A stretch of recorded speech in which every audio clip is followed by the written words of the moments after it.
E vamos para mais um Relatos de Reddit. Temos aqui, ó. Minha mãe usou meu nome para financiar o apartamento de luxo da minha irmã.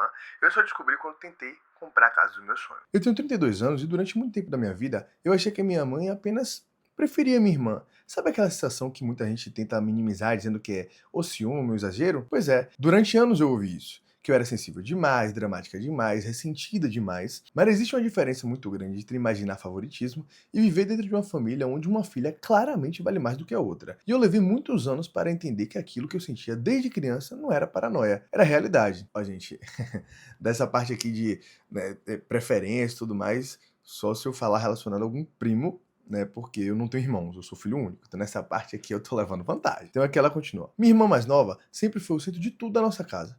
Talvez por ter sido mais desejada? Não sei. E não me pergunte o porquê, já que somos duas mulheres. Mas sempre senti que a minha mãe ficou mais feliz por ela nascer do que eu. O nome dela é Vanessa e desde pequenas era impossível não perceber como as regras eram diferentes para nós duas. Enquanto eu precisava ouvir um não para praticamente tudo, ela sempre recebia um vamos ver. Enquanto eu tinha que conquistar qualquer coisa com esforço, ela simplesmente ganhava.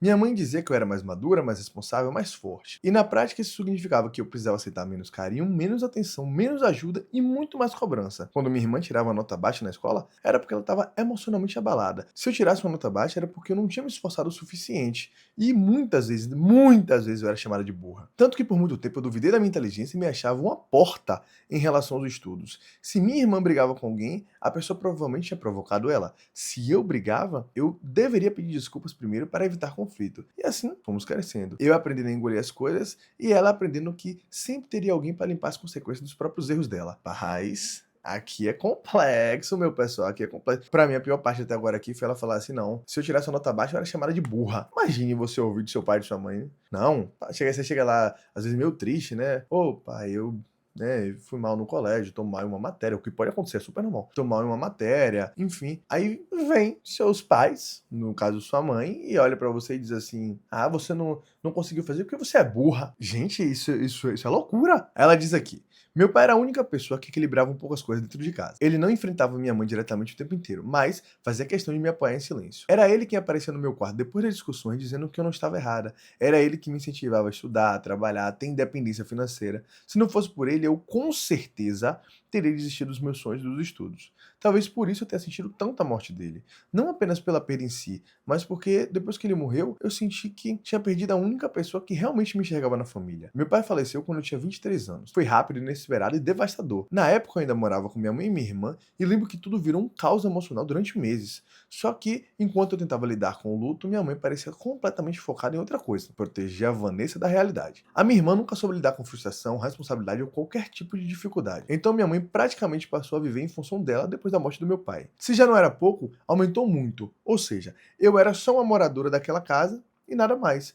Muitas vezes ninguém percebia que eu estava em casa ou preferia me ignorar. Elas viviam como se fossem somente elas duas na casa. Até a comida era para as duas e eu comia o que sobrava ou alguma besteira no trabalho ou na rua. Pouco tempo depois eu saí de casa e, sinceramente, foi a melhor decisão da minha vida. Eu comecei a trabalhar muito cedo, fiz faculdade trabalhando, construí minha carreira aos poucos e sempre tive um sonho muito específico, comprar meu próprio apartamento. Não algo extravagante, mas algo que fosse meu, conquistado honestamente, sem depender de ninguém. E foi exatamente por isso que eu trabalhei tanto durante anos. Enquanto muita gente da minha idade viajava, trocava de carro ou gastava dinheiro com coisas imediatas, eu guardava. Eu pensava no meu futuro o tempo inteiro. Deixei de comprar roupas, sapatos e tudo que dá pra imaginar. Eu usava minhas roupas até literalmente rasgar e não poder usar mais. Já a minha irmã fez o caminho oposto. Velho, a partir do momento que você vem de uma família que seja, sei lá, classe baixa ou classe média, você vai ter que se esforçar muito mais do que uma família que veio de classe rica. Isso é fato, tá? Acho que todo mundo aqui consegue entender isso. Então, não tem como comparar, por exemplo, o filho de Luciano Huck com uma pessoa tipo, sei lá, eu.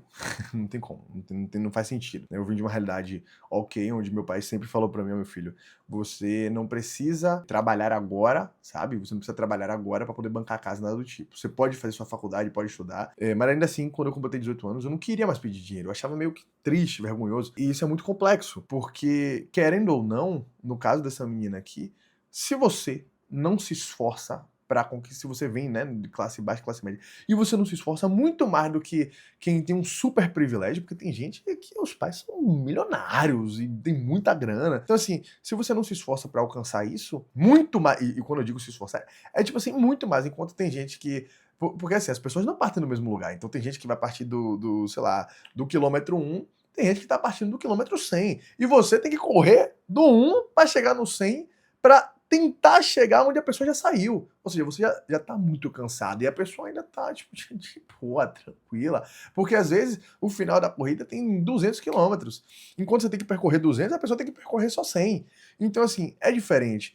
Então, essa visão de mundo aqui que o pai passou pra ela é muito boa, tá? É muito boa. Enquanto a irmã, pelo caminho que vai. E assim, a única coisa que faz você melhorar de vida, literalmente, é guardar dinheiro. E assim, você fazer o que ela tá fazendo aqui, esse esforço de você não usar roupa até rasgar, não gastar, não fazer nada, velho, é muito necessário. É muito necessário. Muito necessário. Principalmente pra quem vem de baixo. Então ela fala aqui, ó. Minha irmã nunca parava em emprego nenhum. Começava a faculdade e largava. Vivia relacionamentos caóticos. E tinha uma habilidade impressionante de transformar qualquer problema em culpa dos outros. Minha mãe sempre estava lá pra resolver. Pagava contas, cobria dívidas, justificava tudo. Eu me afastei das duas. Mas esse é o ponto de morar em cidade pequena. As notícias sempre chegam até você. Ainda mais pelas comparações das pessoas de que éramos totalmente diferentes. Com o passar dos anos, eu comecei a me afastar ainda mais das duas. Principalmente no lado emocional. Não por raiva, mas porque percebi que toda interação me deixava emocionalmente drenada. Era sempre a mesma dinâmica. Minha irmã sendo protegida e eu sendo responsabilizada por qualquer desconforto familiar. Eu confesso que tentei me reaproximar algumas vezes, achando que por ter saído de casa, as coisas poderiam ser diferentes. Mas para a surpresa de ninguém, foi igual ao pior. Acho que no fundo eu fazia isso para tentar me reaproximar do meu pai. Ele sempre gostou de ter a família unida. Mesmo assim, eu nunca imaginei o que realmente estava acontecendo por trás. A Vanessa começou a ostentar uma vida muito acima da realidade dela alguns anos atrás. No começo eu achei estranho, mas não a ponto de desconfiar de algo tão absurdo. Ela postava fotos de restaurantes caros, viagens, móveis sofisticados, roupas de marca, e sinceramente eu achava ridículo porque sabia perfeitamente que ela não ganhava o suficiente para aquilo. Mas minha mãe sempre tinha uma explicação pronta. Dizia que ela tinha aprendido a se virar, que fazia freelancers, que estava crescendo, até que veio um apartamento. E não era qualquer apartamento não, era um apartamento de luxo, em uma das regiões mais caras da cidade. Rapaz, para uma pessoa que não tem esse dinheiro todo,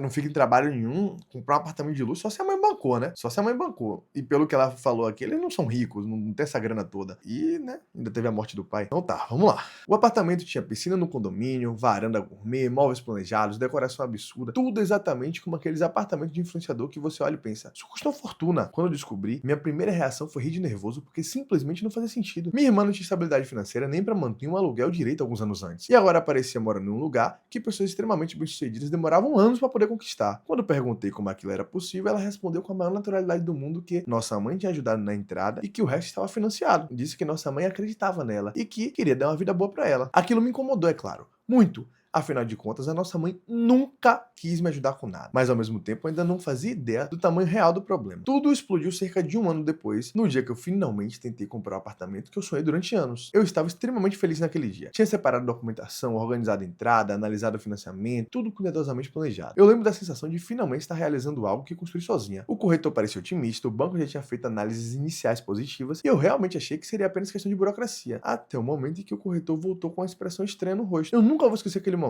Ele perguntou se eu já possuía um outro financiamento imobiliário ativo. E eu ri, né? Porque eu achei que era algum erro. Só que não era. Meu nome estava vinculado a um financiamento milionário, o apartamento da minha irmã. Naquele instante eu senti como se meu corpo inteiro tivesse gelado. Primeiro veio a confusão, depois o choque. E por último, uma sensação absurda de traição. Eu lembro de olhar os papéis sem conseguir entender direito o que é que estava lendo. Meus documentos estavam lá, meu nome estava lá, minha renda estava comprometida, existia uma dívida gigantesca no meu nome e eu não fazia ideia da existência dela. Gente, isso aqui é incrível, tá? Porque, como ela falou que é cidade pequena, às vezes é muito mais barato, né? Uma cidade pequena. E normalmente, para você financiar um imóvel, você tem que ter 30% do valor da parcela ali na sua renda. Então, por exemplo, se você ganha R$ 1.000, você pode ter até R$ 300 de parcela. Então, se você ganha 10 mil, você pode ter até 3 mil. Então, vamos dizer que ela tem um salário aqui de, sei lá, 8 mil aqui numa cidade menor, que vai ser ela pode pagar até 2.400 de parcela aqui. Às vezes, no interior, uma casa de, sei lá, R$ 700 mil, R$ 600 mil, é uma super casa, entende? É um super apartamento. No nome dela. Isso é um absurdo, tá?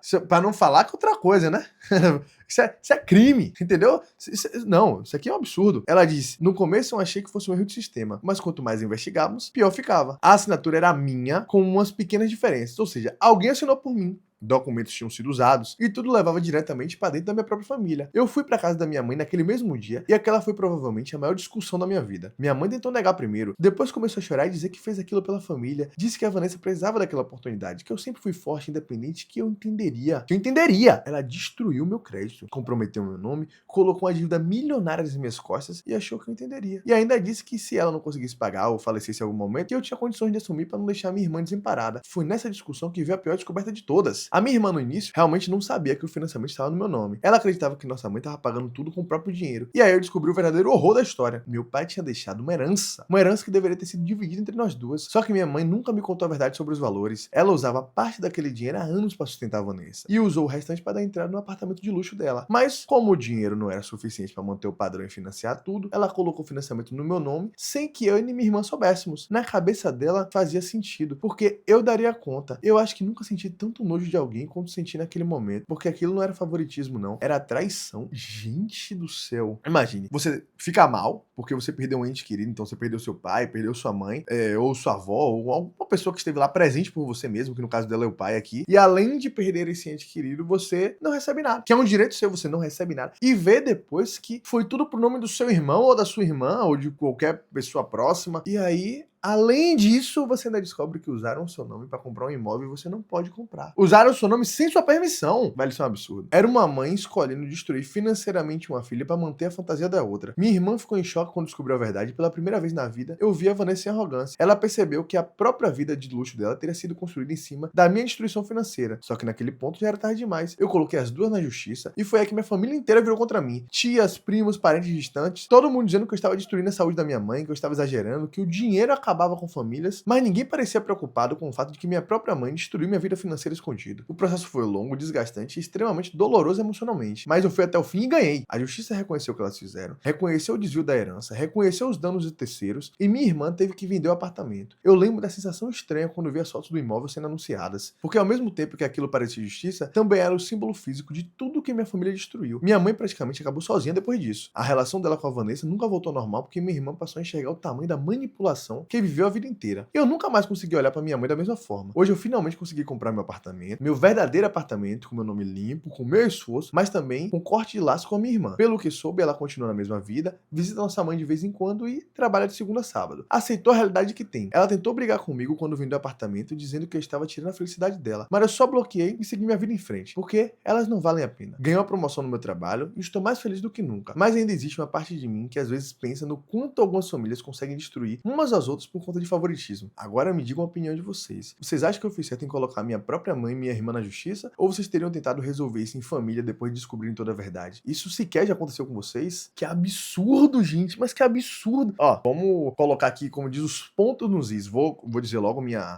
impressão aqui, o que é que eu faria, tá? Então, se, por exemplo, se fosse um caso onde minha mãe fez isso, não existe a parte onde... Por exemplo, na minha situação hoje, minha mãe fez isso pra um favoritismo em relação pra ela. Por exemplo, ela preferiu fazer isso pra um bem próprio dela. Eu não iria colocar na justiça por ser minha mãe. Mas se fosse pra meu irmão, e eu sou um cara que eu sou combativo. Então, se precisar ir pra briga, resolver com o problema, criar o problema pra resolver alguma coisa, se precisar do problema pra resolver, eu vou fazer, não importa. Não importa. Então, Vitor, não tem essa. Então, vai criar um problema enorme na família. Não ligo. Então, vai ser isso aí mesmo, vai ser esse problema enorme na família, não quero saber. Então, assim, se fosse só minha mãe, não faria nada. Mas se fosse minha mãe e meu irmão, oh, meu Deus do céu. Aí eu ia trocar uma ideia com ele. Ou se fosse minha irmã também, ia trocar uma ideia com ela. E depois eu ia falar, ó, infelizmente, vai ser justiça, tá? Não tem outra coisa pra fazer. Não ia ser calma, assim, óbvio, mas vocês usaram meu nome, usaram tudo e não tem outra coisa pra fazer. Então, vou ter que botar na justiça e tirar o dinheiro de vocês. Ah, mas você vai fazer isso mesmo? Vou. E vou muito. Então, lamento, mas é o que eu faria. Então, realmente, essa história me estressou um pouco, tá? Ainda mais a família, a tia, primo, não sei o quê. Você vai destruir a família por causa de dinheiro? Claro! Claro! Não faz sentido nenhum. Então, me conta aqui embaixo o que você faria, viu? Pelo amor de Deus.